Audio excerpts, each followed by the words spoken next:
5 minutes or so. But just to say a very, very warm welcome to everybody here. My name is Michael Kern, and I'm the course director at Craniosacral Therapy Educational Trust. And it's a delight for us to be hosting Ian Wright, who we've been basically hosting and working with for, I think, about the last 5 years or so. I'm always happy to hear Ian speak about the work because I think he does this with a lot of depth and a lot of breadth and also a lot of integrity. So I think I'm just going to pass over to you, Ian, and let you start whenever you're ready. Hello, and thank you.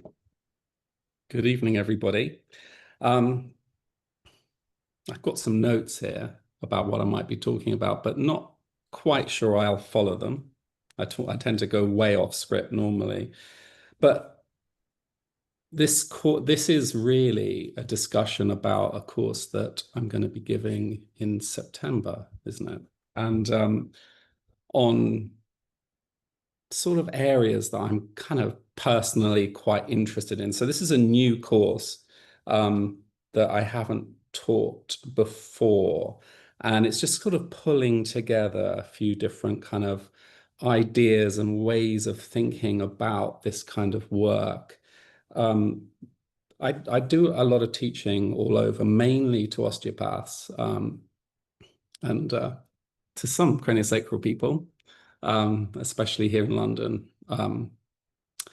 And over a wide amount of areas and subjects. And there's a common theme to those areas. I teach a course on stillness in the heart, which is around the cardiovascular system and the developmental forces around the cardiovascular system and how, when we engage with the cardiovascular system, it's so incredibly potent and powerful and working with a variety of things. The same with the neuroendocrine immune system. And the word coherence really comes into play when you're working with the fineries of working with the neuroendocrine immune system. Also, I teach a course on neurodiversity, and the more I work with, and it's an area of particular interest with me is, and always has been for the last 30-something years since I've been working and teaching this subject, is working with neurodiverse children especially. I have a particular affinity to working with autistic children, but also children with all sorts of neurodiverse issues. And my my work with them over the years it's changed in its quality, and it's changed in how I work with them, and also the effectiveness actually has changed as well. And the word that it comes into my head increasingly is the word coherence, and bringing and allowing the body and the wider fields of the body to come into a coherent or some sort of coherent state. And so this is, I suppose, primarily I'm a practitioner, even though I spend a lot of my time nowadays teaching, but I'm working in clinics with children, especially I have a children's clinic in Ireland. And I was just working in a children's clinic a couple of weekends ago in Barcelona, and working with children often with complex issues, and adults as well with very difficult circumstances and very complex situations. And what's always been struck me and is the incredible potential for what we do in this kind of work. It astonishes me. It really does, and continues to in situations where you wouldn't imagine to have the magic just unfolds. And our job, as you all know, is to step out of the way and let the great beauty of nature unfold itself. And so coming from really a place of practical engagement, feeling all this stuff and these, as we all do, this is all of us in practice. This is nothing special about that, but it is beautiful, and it is this unfolding, and we are in awe and wonder every day with what we do.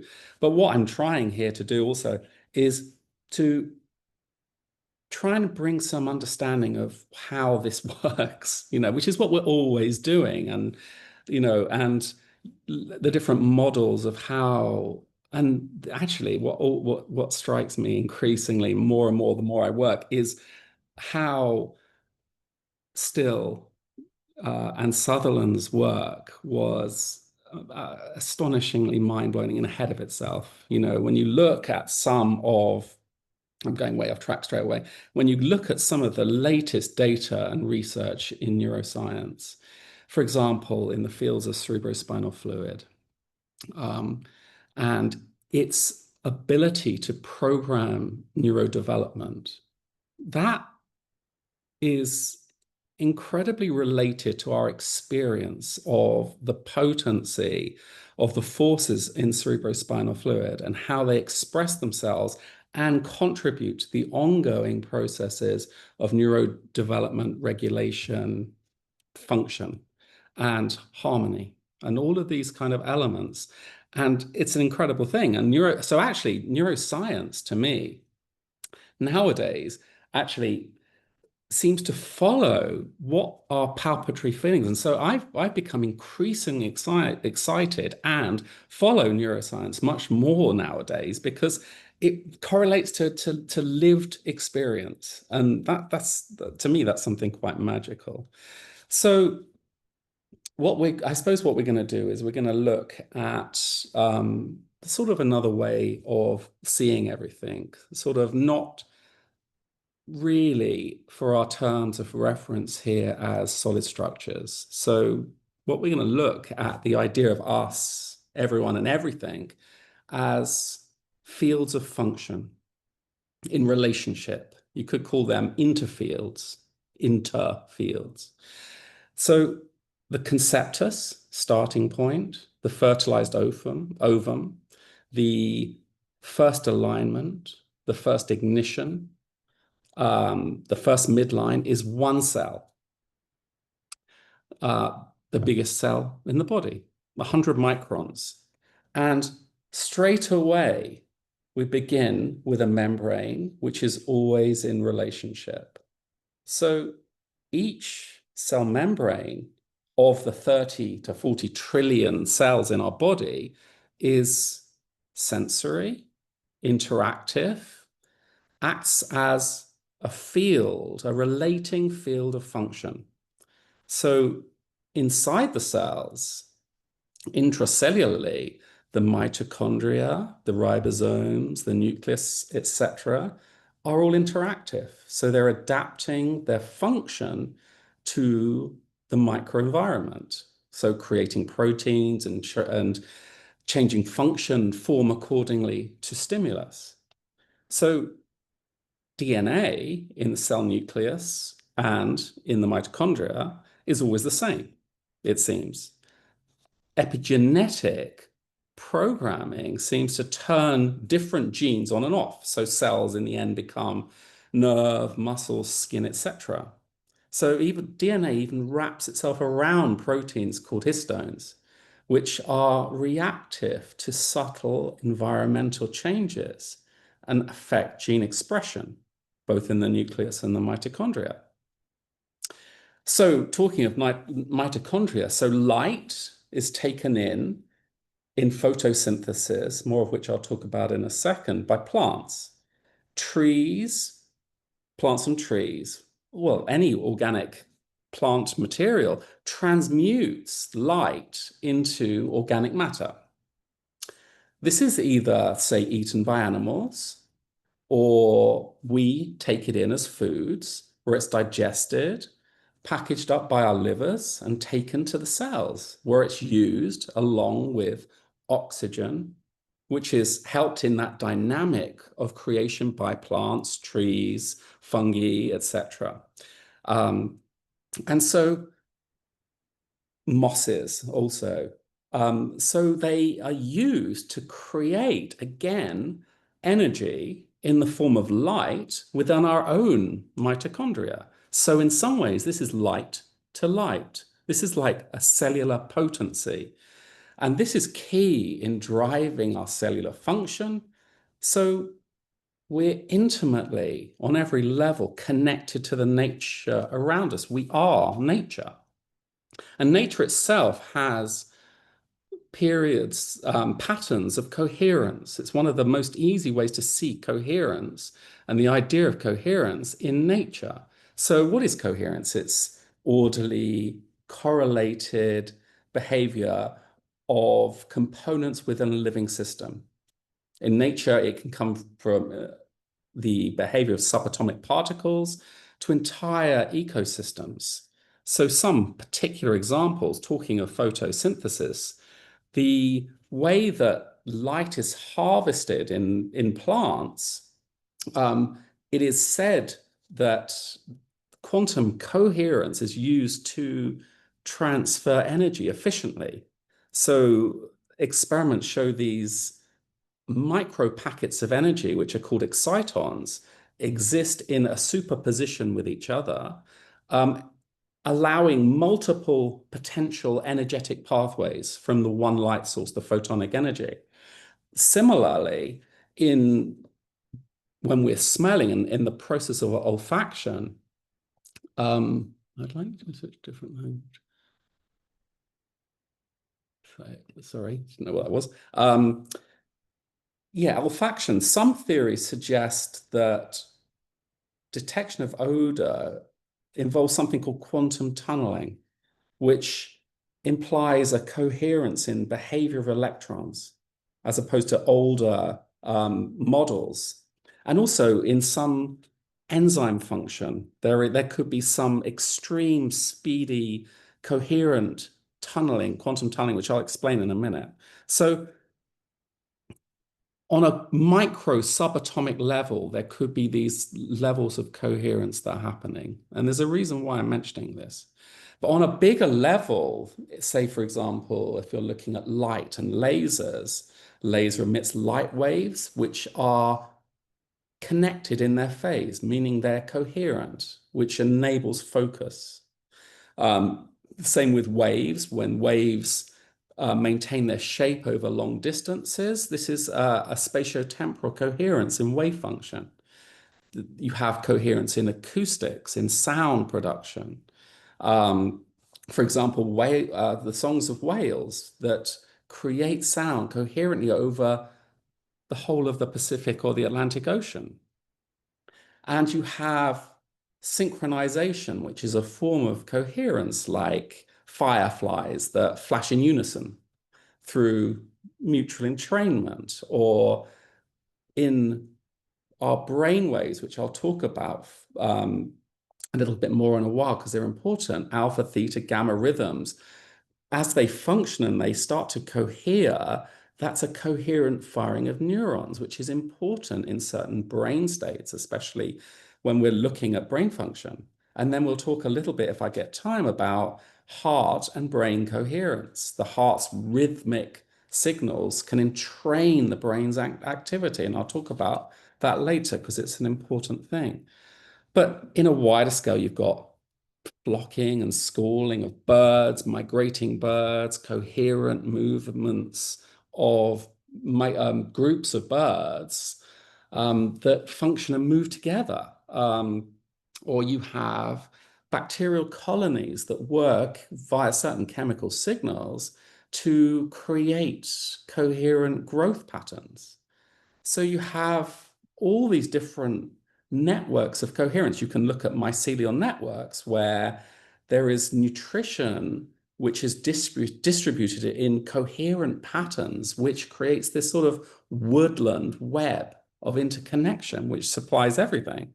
So you have this in wider scales, in gravitational waves, in big astrophysics, where there is this self-organizing structures of particles which create filaments of structures in astrophysics. So there's all these patterns of coherence that arise in nature, and they tend to involve with certain things like coupling, which is like a communication between the parts, which has feedbacks and resonance and synchronizing of oscillations. So you've got all of these elements that come together and create this sense of coherence.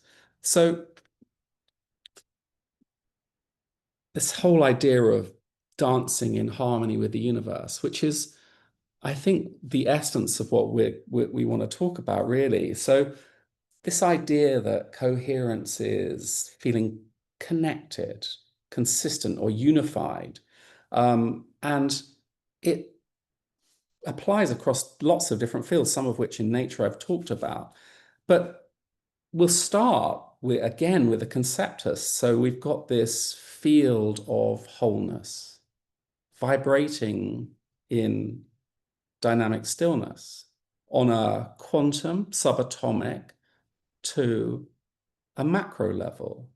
And then with its relationship to primary respiration and the tide, expresses itself as a group of cells. It goes through meiosis and mitosis. And these cells work in coherence, in relationship. They relate and are primarily sensory, and they are in a state of becoming. They're fields of coherence. And those fields of coherence develop and become organs. And organs can create their own electromagnetic fields, like the heart from stillness. And you've got this perfect biokinetic, biodynamic unfolding of wholeness. So you have systems of coherence that become form, they relate, they start to function. So you get systems functioning within this coherent states, and through ignitions and expressions of potency, an expression of liquid light, which I will come back to, relate to their environment, start to become into relationship to their environments, the womb, the birth, the family constellation, the environment, the society, the planets, the whole. So they're always trying to find states of coherence and return to a sense of wholeness or unified oneness. Okay, that is our felt sense. And how do we explain that? And that's the question. So coherence is when parts of something fit together in a way that makes sense, forming a unified whole. You could say it's a coherent argument or a coherent story, or someone who is coherent as a person, and maybe they're mentally clear or able to express themselves nicely. Physics and quantum physics, as I've talked about, express systems of coherence. Systems theory is very up on coherence as well. They talk about harmonious and efficient alignment between components in a system, which creates a greater form of function, a greater whole, as it would say. So you could say that coherence is a state of inner harmony when the mind, the body, the breath, the awareness become aligned, say. Primary and secondary respiration cohere, maybe. It's not just a feeling of calm, but it's a physiological and psychological integration, a sense of maybe neutral. So physiological coherence, what does that feel like? It's often linked to heart-brain coherence. Your heart rate variability becomes smooth and rhythmic, syncing with your breath and your emotions. Your stress resilience rises. You have better sense of emotional regulation, focus and clarity, etc., etc. How about neurological coherence? So when we go through, say, deep stages of meditation, deep sleep, and maybe when we're going through processes of treatment with people, EEG studies show that alpha and theta waves start to synchronize across brain regions. And this could indicate an enhanced interconnectivity between the brain hemispheres, better flow states, more synchronization, better insight, say. So this particularly is a particular interest to me, this neurological coherence, because you have this perfect unfolding and some kind of teratogen, which is something that affects normal neurodevelopment. It could be anything, and we could spend the whole time or a whole day talking about potential teratogens or things that can affect the normal unfolding of the nervous system, which is the most open of any of the systems to any teratogenic influence, which is anything that can disturb it. And that can have some effects, these teratogens, on microscopic, subatomic, or macro levels can have an effect on these coherent states. And it's fascinating to look at how some of these areas that I'm particularly interested in working with: autism, dyspraxias, attention issues, sensory issues, dyslexias, and how particular forms of incoherence or decoherence, you could say, become manifest, and how we are brilliantly trained with our hands and our senses and our attentional awareness to restore coherence. That's something that we do naturally. What does coherence feel like? Coherence feels sweet. It feels beautiful, right? We know what it feels like. It feels lovely. And we know also very clearly what something that is discoherent or incoherent feels like. It feels like it could be a lesion pattern, it could be density, it could be abnormal fluid functions, it could be a variety of different imbalances in functions, quality of the tissues changes, inflammatory, low-grade inflammatory states, a multitude of things that we can decipher and pick up and start to understand. And our great gift and what I love about our work is that we can actually restore coherence in a very profound way to these states. And that means it opens the world for us, I think, in our work. So slower brain waves, theta, lower alpha, are linked to trauma processing, dream states, subconscious access. Alpha is the kind of bridge state between the conscious and unconscious, making kind of insights more accessible and less overwhelming. So synchrony suggests greater coherence, the brain working in harmony, not fragmentation.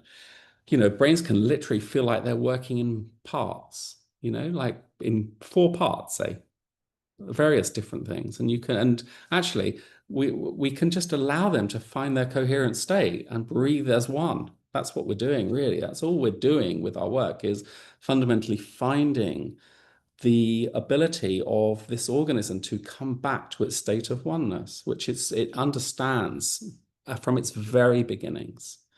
So we have psychological and emotional coherence, which is when thoughts, emotions, and bodily sensations maybe align into more of a unified awareness. We stop fighting ourselves. There's less mental fragmentation.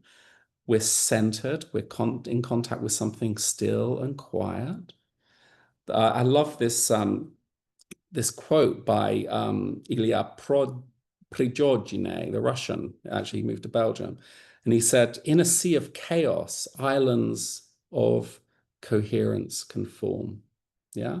And of course, we're going to look at coherence is on a wider scale. It's on a dynamic, relational scale. It's on a societal scale. It's on a global, a country, nation, country, global scale. It's on a cosmic scale, our relationship with the cosmos. And disharmonies between those relational fields and how they relate to our fields creates disturbances. And when we looking at and refining these coherence, be that islands of coherence within us or islands of coherence as groups of us, when we come and do meditation together. The beautiful meditations that I lead sometimes and Michael does, which are for the Ukraine, and it was instigated by the Russian practitioners. And I just did one last week. And it's incredibly beautiful because actually what happens is, and I did one last week that focused a little bit on the heart and a heart coherence, and you drop into a place of stillness in your heart and you allow that coherent field and you get it and it expands naturally. This electromagnetic field of coherence in your heart expands through its relationship to stillness. And then you open your attention and your awareness to everybody else who's all around the world, and you can feel everyone else's field of coherence. And these islands start connecting up, and you can feel a felt sense of coherence. And it's the most beautiful thing.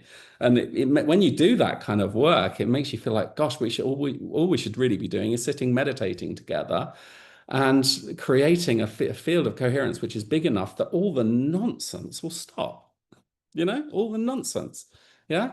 And, that's what I always feel whenever we do those kind of meditations. It's a very beautiful thing anyway. So, okay, fine. Let's talk about, so I became interested personally in the idea of quantum coherence as a method of explaining something I don't understand. Right. And I've got to say, understand it. So you're trying to find a working model which satisfies my brain, which is kind of like interested in science. Yeah. And what I want to understand things and how they work.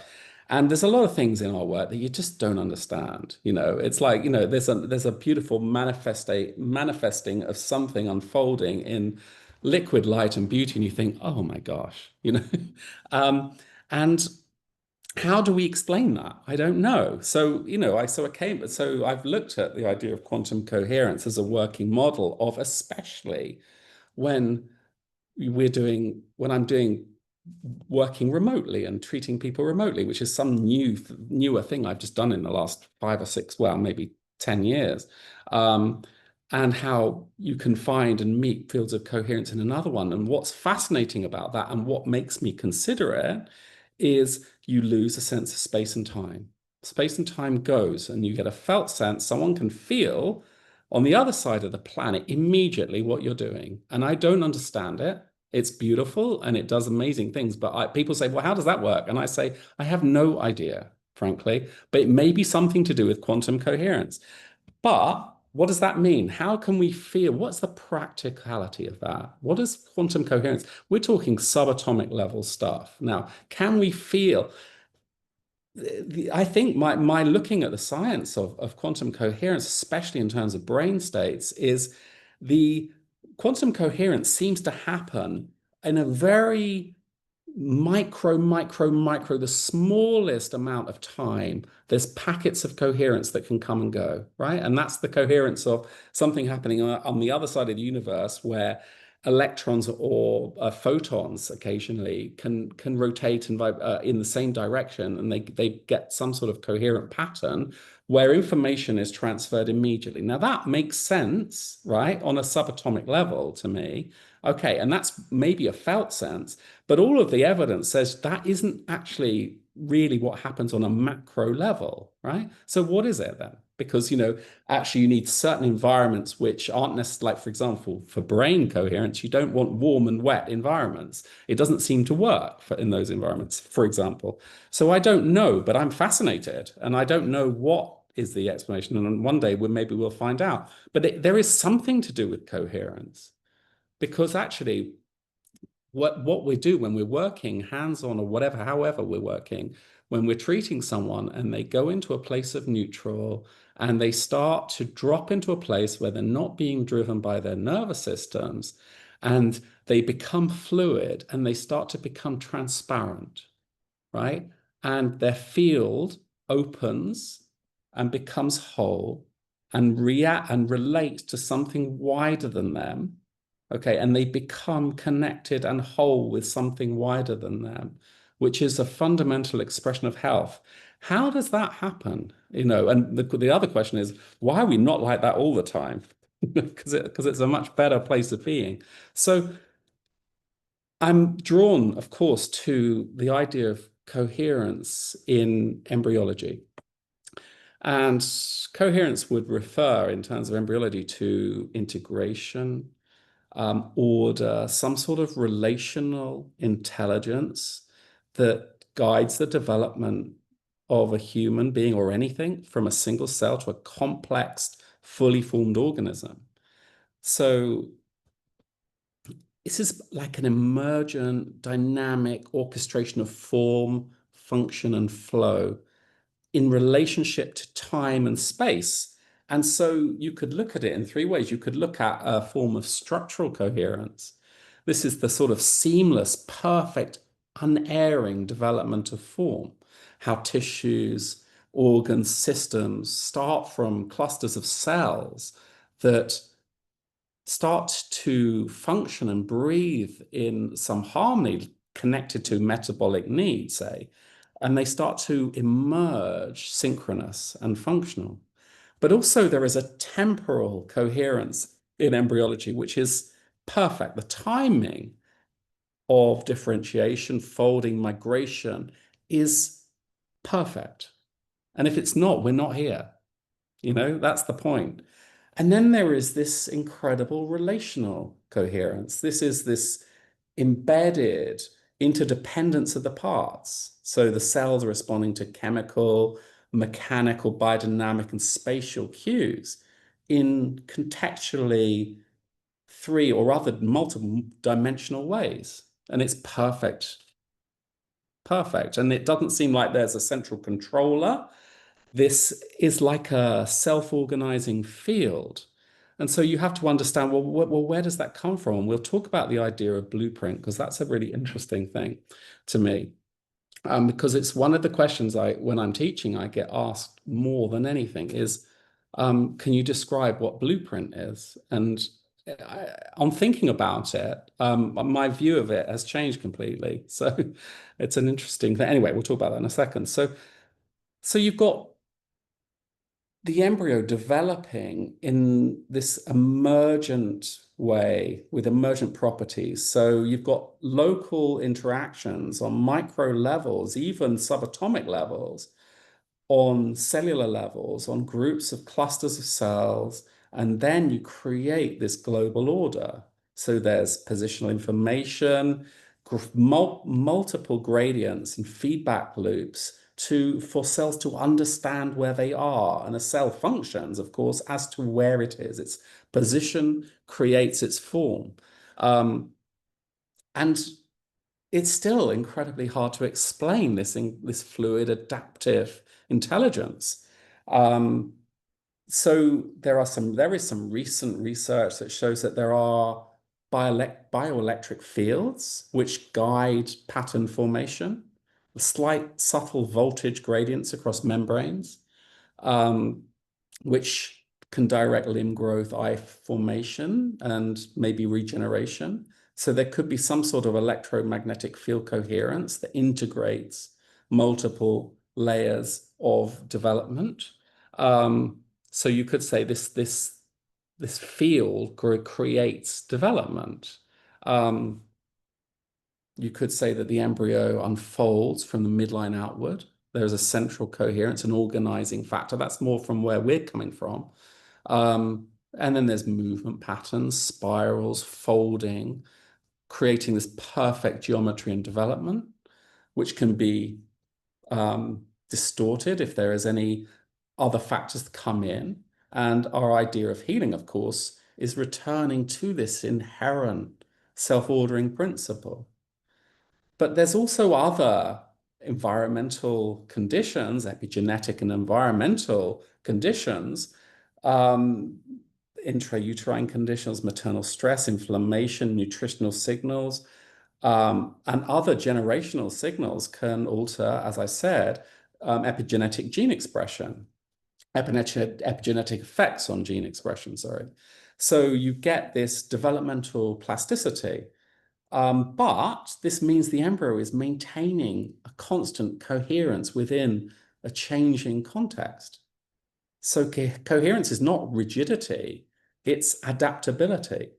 And that is true of the embryonic movements, all the different rhythmic movements, biodynamic movements that happen within the embryo, or absolutely all of that. And I won't talk about Blechschmidt's work because we've all come across all that. The function of the embryo is not to become, but to be, you know? And he talked about these tissue fields, this coherence.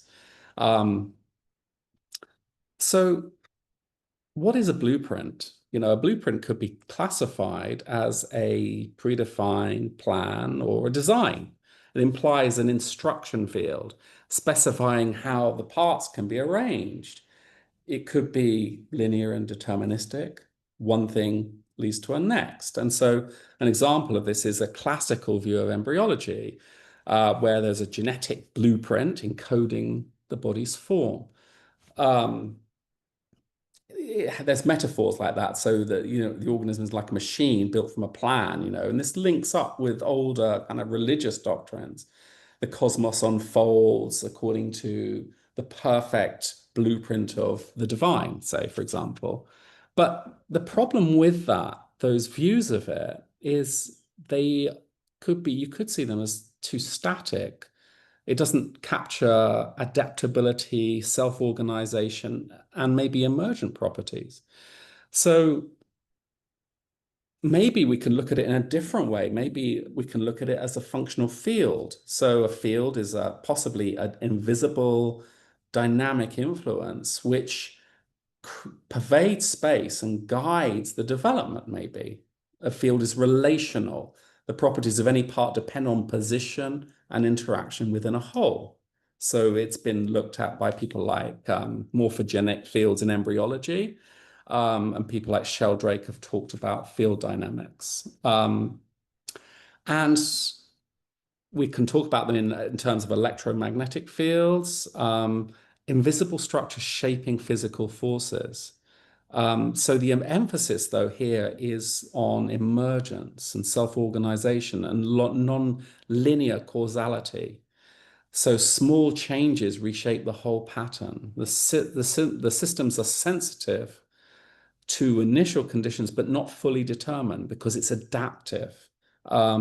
So a modern developmental biology could look at the metaphor of blueprint as more of a dynamic regulatory network, say, or morphogenic network, something like that, some sort of a landscape or an ecosystem.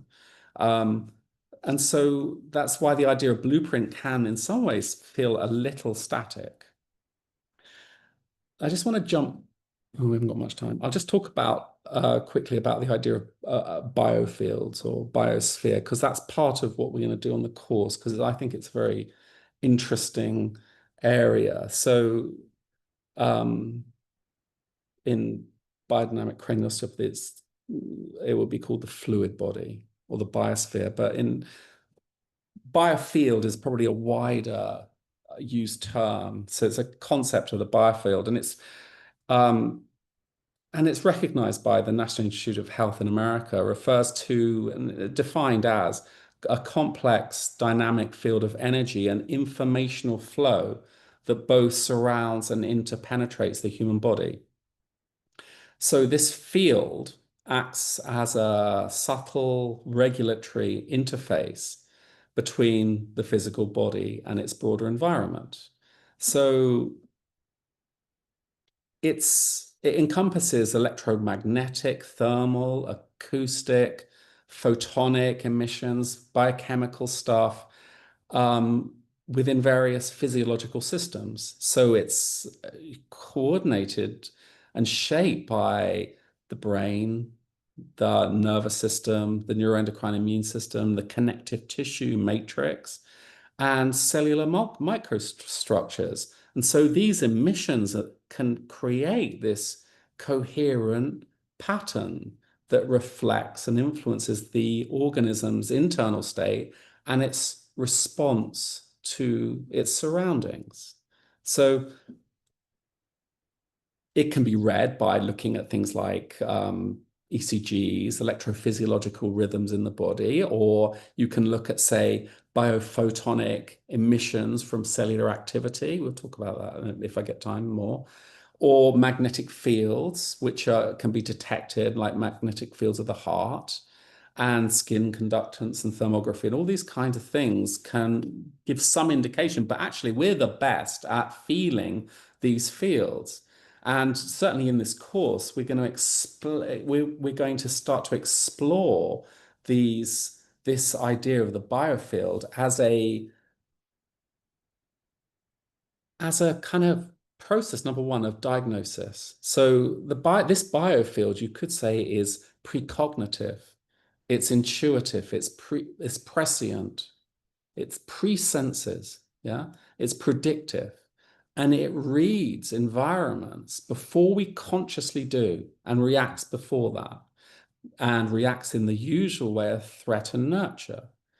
For example, I spend too much time probably working with people with severe mast cell activation syndromes. These are the people who can't drink the water, can't be in their environments, everything they react to. And, I spend a lot of time using this biofield to test people on what particular type of water their mast cells will deal with in that day. So it's a pain. But in a more normal situation, you can look at, we can use this biofield to test very precisely the details of, say, food allergy, nutritional requirements, testing certain foods, etc. And we'll explore this in the course. But what I'm interested also is how the old osteopaths would be able to, with their hands on, be able to read tissues. Okay, these are the guys who are working in hospital situations with medical conditions pre-antibiotics, working with pneumonia, et cetera, and they could put their hands on and they could tell you what was going on with the patient, and this is something that obviously doctors, unfortunately, have completely lost their ability to do, but we have that ability. So what I'm interested in is like putting your hands on something and feeling in their fluid body or their biofield, what is a virus? What is actually that particular virus? Is that an expression of E. coli or is that COVID-19? And how does that feel? Now, what is the quality and the feeling sense of that? What is a fungus, a bacteria? What is some sort of immune reaction to some environmental issue? Or what does autoimmunity feel like? What does someone who is hypoglycemic or hypertensive feel like? What do their tissues feel like?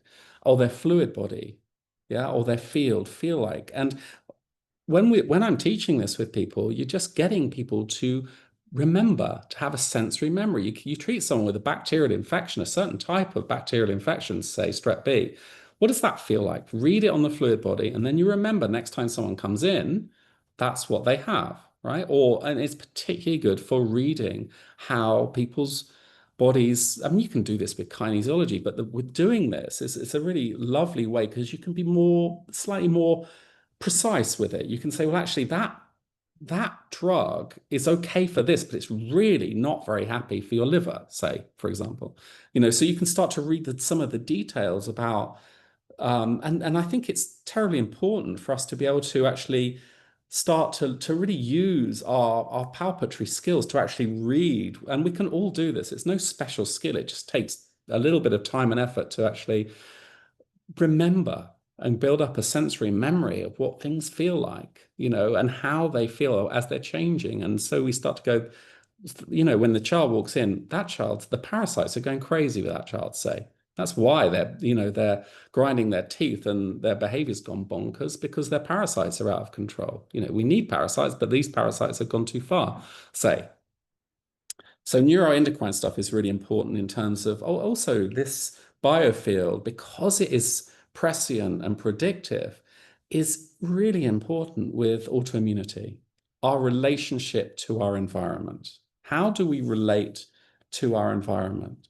And you can take that to a wider field. So in this course, we're going to look at relational wider sphere, societal, how different fields can be affecting us, because we are a field, a very delicate, sensitive, wide field, right? A biofield, which is sensitive and reactive and responsive. And we are reacting to other fields. And these other fields could be epigenetics, could be ancestral stories, or they could be environmental stuff, or they could be geopathic disturbances, for example, or magnetic disturbances, or electrical sensitivities, which often people have. And they're creating low-grade inflammatory states, for example, in the body. So trying to read and look at these things and see some of these dynamics, I think, is really important. So, right. Also, I just want to mention on this course, I think I'm going to talk about the function of midlines and fulcrums, because for me, it's a favorite topic, midlines and fulcrums, because actually it's quite hard to treat someone if they're not completely in their body, yeah, unless you know where to meet them. And that's true specifically, of course, of autism. But it's true of people who have connective tissue, musculoskeletal disorders. Someone, for example, there's a boy I was just treating the other day here, who's a concert pianist, 21-year-old, for example. He was asleep in the front seat of the car in the passenger seat. The car was stationary. He was hit by 120 kilometers per hour from behind, usual story. And, he was sent to me by some of the local osteopaths here. And because it's extremely hard for him to improve. And because his center of gravity, his midline fulcrum, was about 20 meters in front of him, simply. And until you acknowledge and restore that, yeah, there is no way the connective tissues will ever improve. It's an impossibility. So someone has to be somewhat in relationship to their body in order for some sort of process. And that's true. That's true, of course, or when you're working with trauma, because people disembody or whatever, they disassociate is the correct term, sorry. And in autism, children tend to hang out in all sorts of different and interesting places where you meet them, often in the pie in the planets. And so actually learning to get a sense of where this person is in relationship to space, and if there are any specific fulcrums, because a fulcrum affects everything has a fulcrum. Every joint has a fulcrum of movement. It's a point, an axis of which it moves. Okay, every single organ has a fulcrum of function. Probably every cell has its fulcrum of function, and its midline, function. Midline is like an organizing center. It doesn't have to be in the middle, and it doesn't have to be a line, but that's a whole different subject. But we have to have an understanding, and fulcrums actually happen in space, which we've just talked about. Where are they? But also they're in time. People can be caught in a fulcrum especially with emotional incidents or trauma, etc., etc. Part of people's energy can be held in a temporal fulcrum, which you need to acknowledge, because part of their energy is held back in that moment, or where they had the accident or whatever trauma happened to them. And so actually just acknowledging those patterns is really important, and exploring the idea of that. So again, it's all really about relationship. Okay, so what we have is the development, the beginning, this one cell, this sensory cell, which is us and becomes us, and its relationship with everything, with other cells, with our external environment. But it's a field, a dynamic field of interchange and interreaction. Okay, and for me, I found it very helpful to start to see us as fields of function that interrelate, and how other fields of function and dysfunction have an effect on our being and well-being. And so actually allowing some degree of coherence or a coherent state to form. Say there is a relational dynamic with someone, okay? Doesn't matter who or where or when, in fact. And there is a disturbance in that relational dynamic, and all we do is we allow that, we treat them by supporting them and allowing them to come into a place of coherence. And as the coherence comes, that dynamic shifts itself towards an expression of health. We have a beautiful tool to do that. Okay. And it's extremely subtle and it's extremely sensitive. And a lot of it is for us being able to see these things and see this unfolding and allowing that to restore itself to health. And so we can come into a dynamic relationship with ourselves and our environment and come back, and which is the final bit that we'll talk about, is to do with the bigger field, the wider field, the unified field. You know, the unified field in physics is a way of considering things. But what do we feel it? We feel it as, say, dynamic stillness, where everything becomes transparent, where we become connected with everything. You know, we become we become potential of unfolding, and we restore ourselves to that sense of interconnectedness with the all. And it's a very beautiful thing. And we have a unique access point when we're working, I think, is to allow people to find that place within themselves where they become reconnected with nature through the tide, say, for example, or with the all, the oneness that we all are in the end. And we'll explore that, I think, a bit, because that's always part of it, isn't it, these days? Because it's beautiful. Yeah. And we will talk about, on the course, we'll certainly talk about the idea of liquid light, which, I mean, I've been teaching cranial osteopathy for, I think, over 30 years. And the idea of liquid light is something that I read and I understood the concept of. I was very able to work with potency, with ignition, with all that kind of stuff, really bringing the potency and the light back specifically. But this idea of liquid light it was very interesting to me. And I've just started 30 something years later to get some experiences of that. And it's working specifically with people with neurodegenerative issues, like, for example, multiple sclerosis. And actually, this essence restoring the liquid light within the cerebrospinal fluid quite took me by surprise when I started to feel it for once. It's like, oh, that's what Sutherland was talking about. My God, it's taken me forever to even get even the edge of a sense of it. So I'm very excited by that. And I'll talk about on the course, is there any explanations from that? Because it's kind of interesting. So there we go. That's a little interest. It's probably nothing, a little bit to do with about the course, just me talking about stuff I'm interested in. So any questions?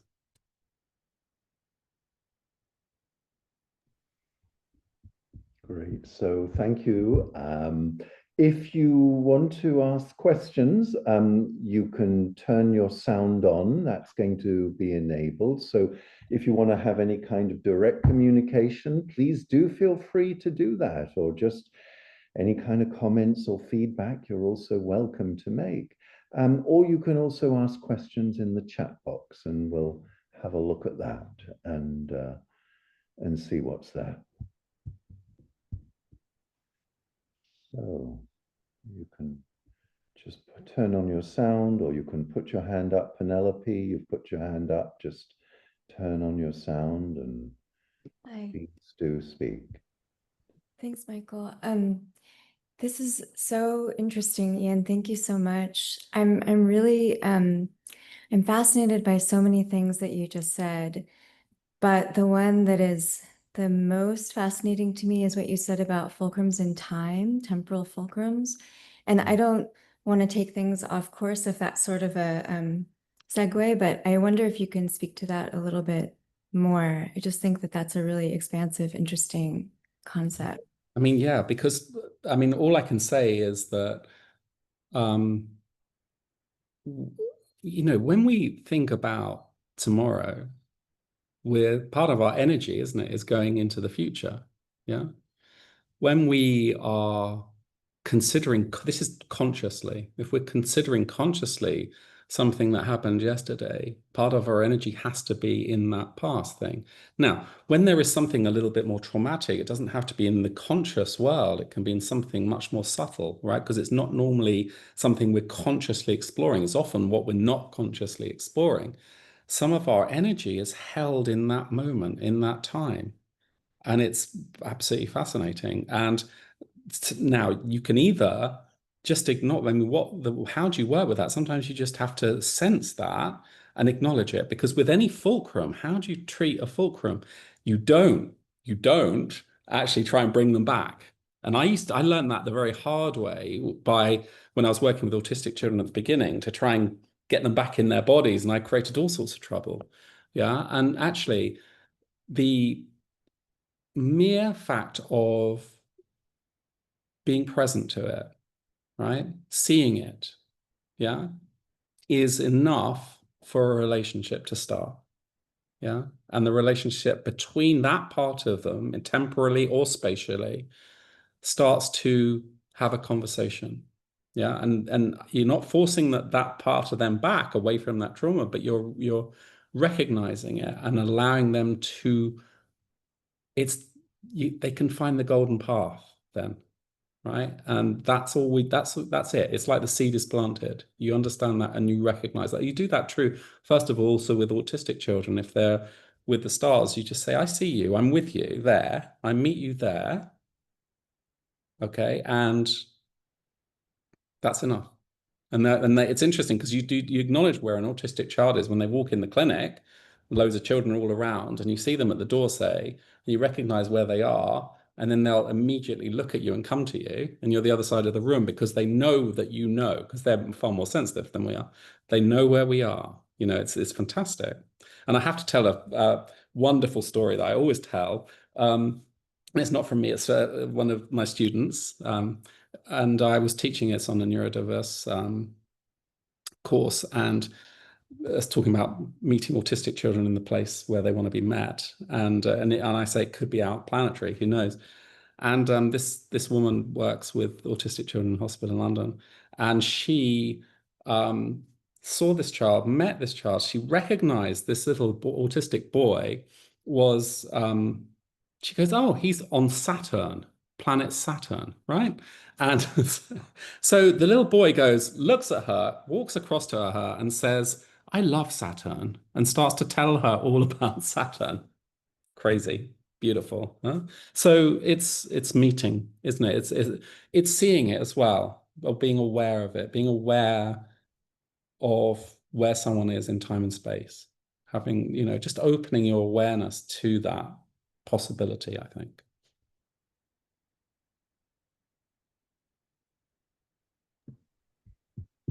I'm just looking at, there's some messages here, questions on messages, Ian, so I can just maybe read these out for you. Yeah, neurodiversity. I'm doing a course in the spring again on neurodiversity, actually, spring 26. So that's in London, which is different from the one I last did because everything always changes, doesn't it? Everything, and I have to do another one on the neuroendocrine system because those two areas are so dynamic, and there's so much in them, and it's so important, both of those areas. Yeah. Message from Don. Is it possible to find out more about liquid light and MS? Oh, yeah, but it's a work in progress. Okay, the only thing I could say about that is that this is just an experiential thing that I've only found very recently, is the element of light seems to, I've always worked with the longitudinal fluctuation of the cerebrospinal fluid in MS because it doesn't seem to hold. Yeah? And there doesn't seem to be that bathing of the cord. So then you get demyelination, plaque formation, et cetera, possibly an autoimmune element to that. And so I was always trying to reestablish and restore quite a lot. I do it a lot with people with MS just to maintain and hold them, which seems to work okay. But I just came into that.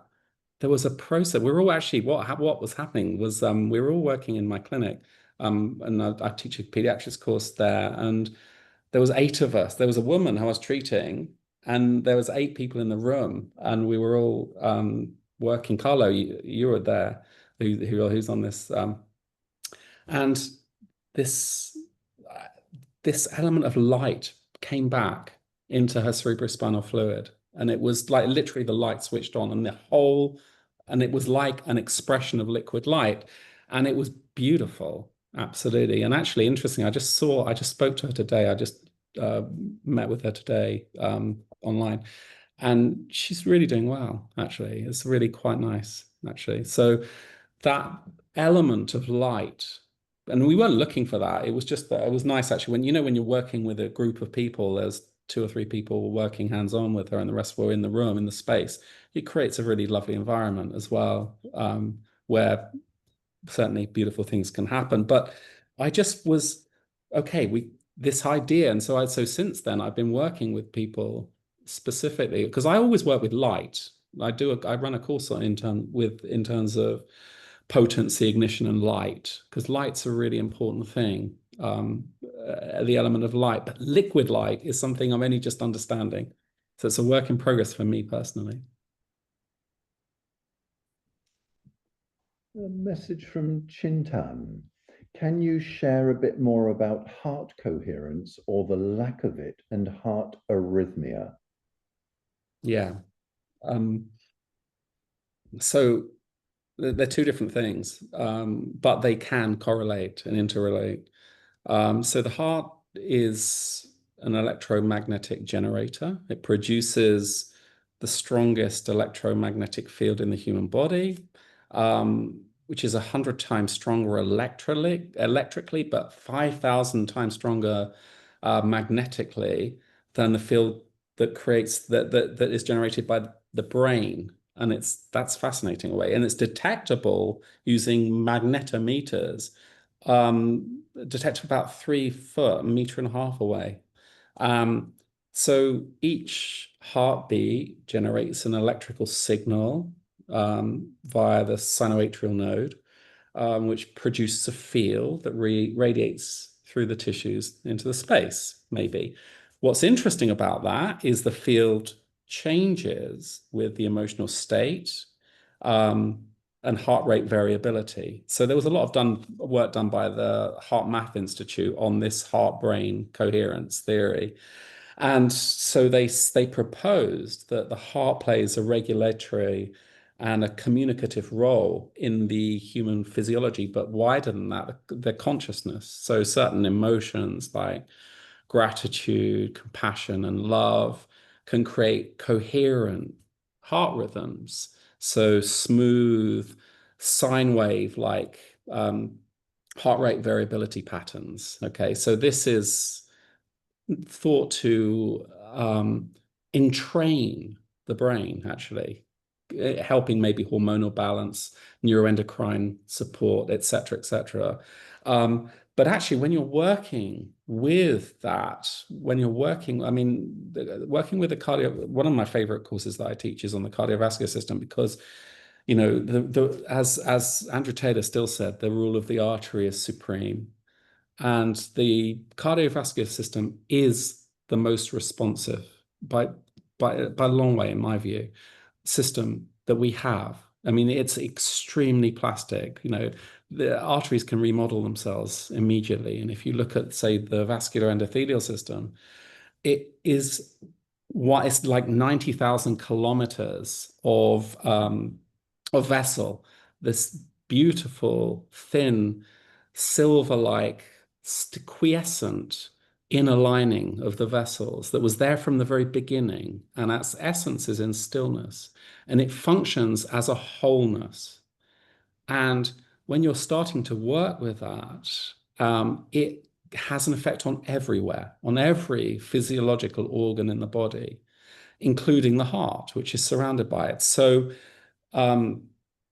cardiac coherence in that way is where there is a heart rate variability, follows very nice fluid sine waves. Okay, it's a smooth, coherent, regulative phase. Now we can bring someone into very quite easily into a state of coherence. I mean, as practitioners, and actually, I use if someone there's a few techniques I use if someone is in deep distress.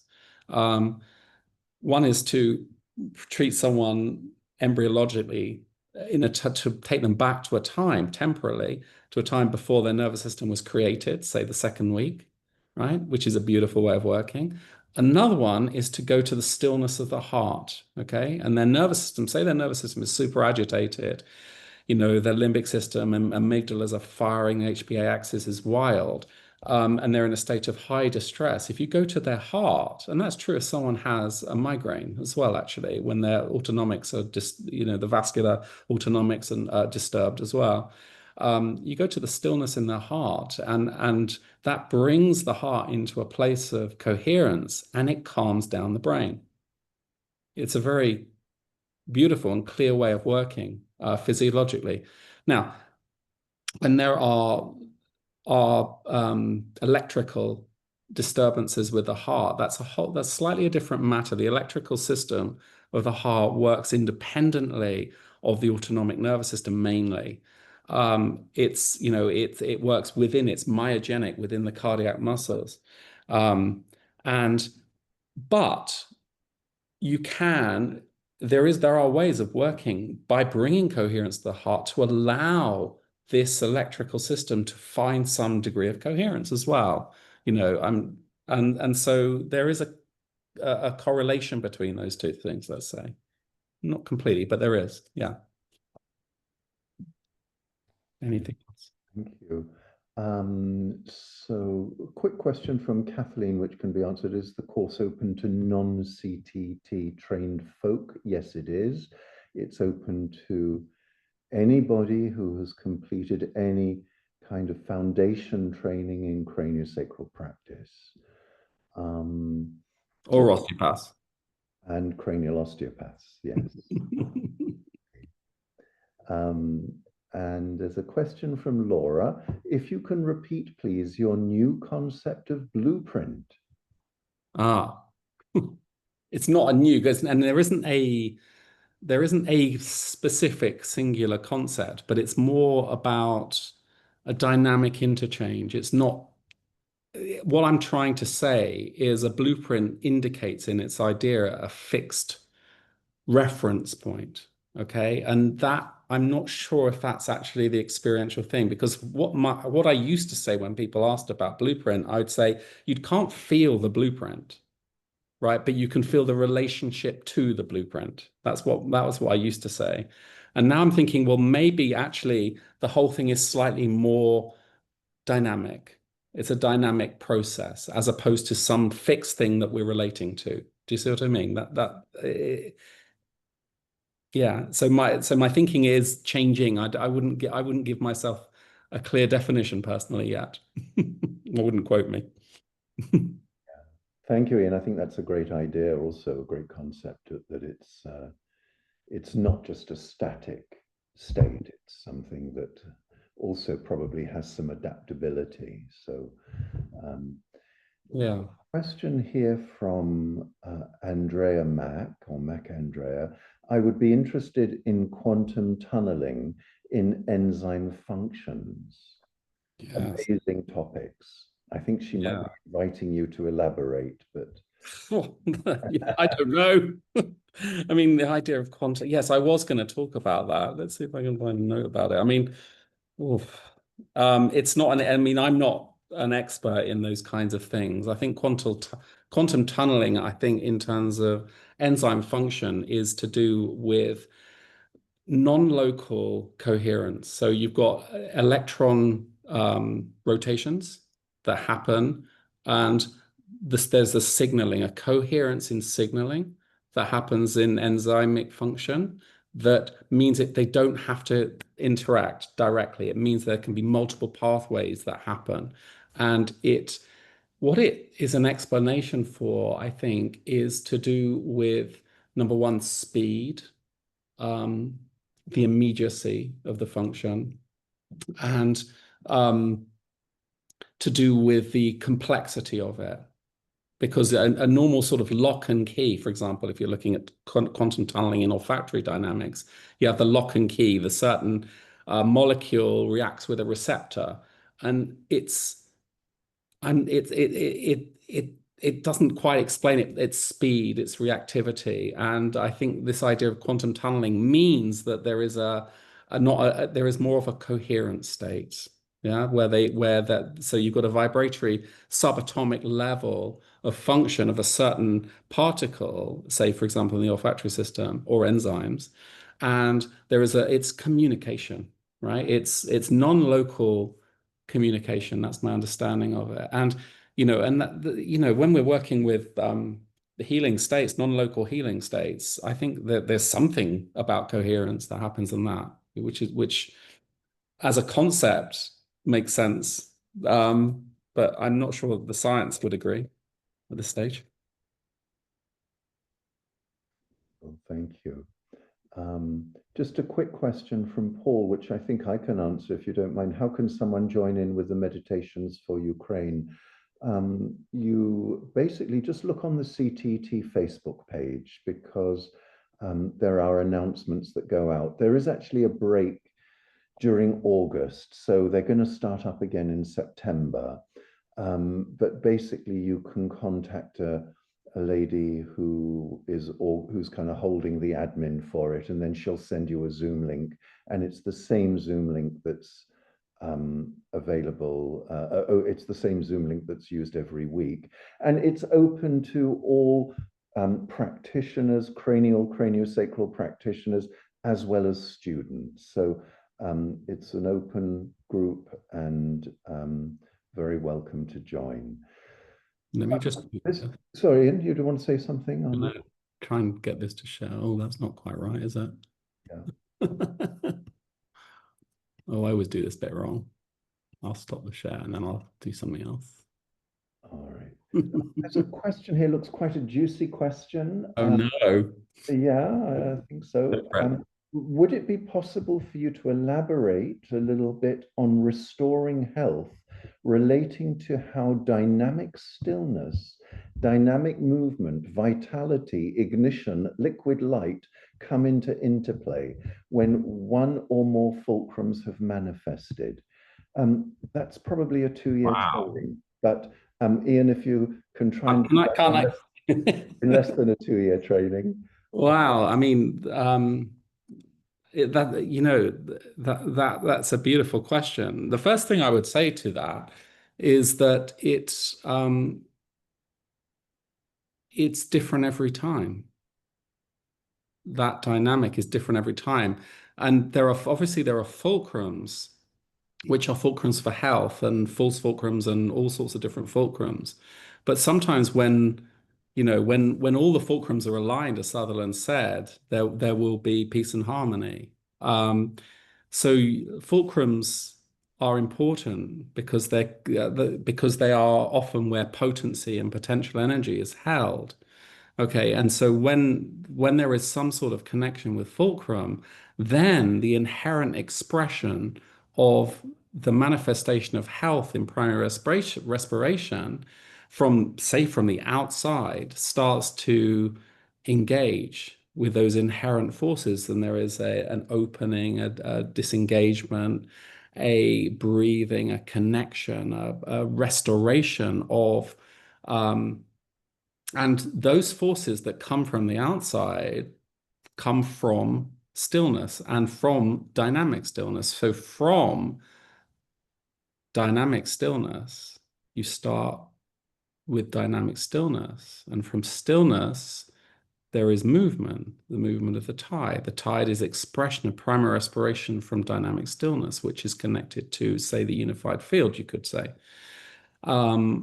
And that expression, once it expresses itself onto the tissue or our midline, informs it, connects it, engages it, gives it potency, expression, and light, which could be manifest as a form of liquid light in terms of, say, the cerebrospinal fluid function, and an expression of essential health, capital H, and potency, capital P.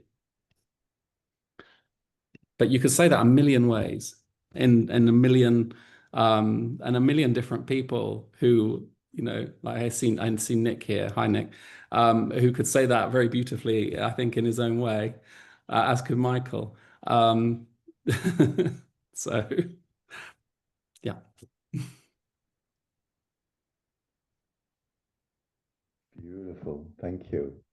Nick, do you want to say anything on that topic? I know you have a deep experience and No, thank you. No, I think Ian did a wonderful job. It's a big topic, and he said it's different every time, and I think we need to don't get too complex. Try and do the basic of dealing with that mechanism that you are relating to, and let that mechanism feel comfortable with how it is. Let's just be one-to-one with that with that practitioner and that electromagnetic force field, which is that patient. Just keep it one-to-one. That's all I'd say. But I think Ian did a good job. Thank you. Cheers. thank you, Nick. It's lovely to hear you. Great. I think there's I don't know if there's any more questions. I'm sorry if I've missed anyone out, but maybe you can just put your hand up if you do want to ask or write any messages. But I think I've covered, or Ian's covered, the things that are in the chat box. So maybe we just do a little bit of kind of bringing together and concluding. Great. So you're well on share now, Ian. Yes, I know. I can't get the screen share. You know, the dynamics of this are beyond my pay grade. Anyway, you can see some of that. I think so. Yeah.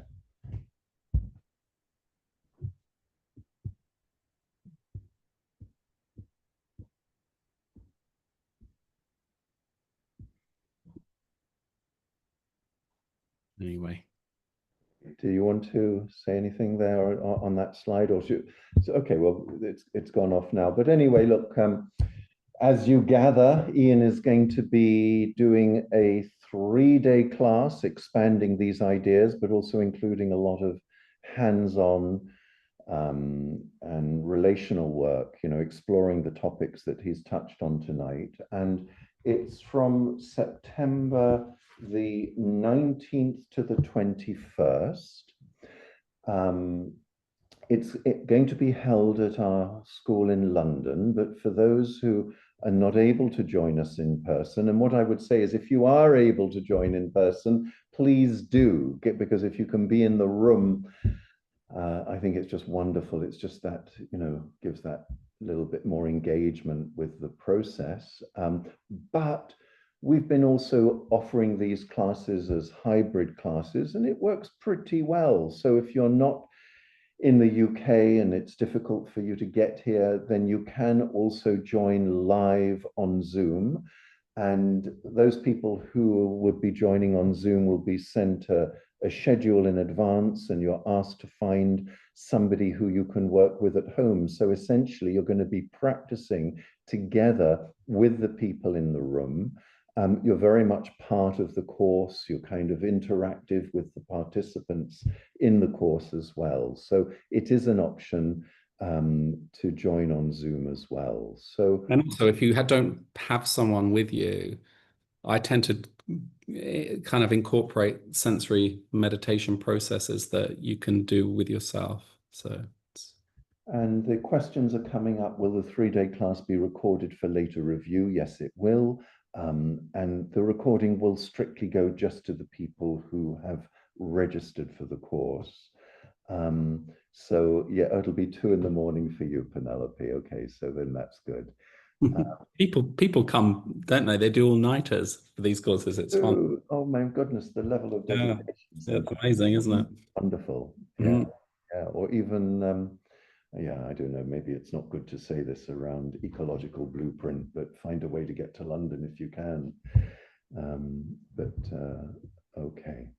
So, great. Okay, I think we're pretty well done. Ian, is there anything that you want to just say as Well, I wish you all well and on your journeys, and we'll meet again at some point. Beautiful. Thank you. And I just want to say also on behalf of the school, just, thank you very much for joining. Thank you for your interest. And yeah, I hope our paths will cross at some point. So also wishing you all well and lots of coherence and liquid light. See you all. Thank you.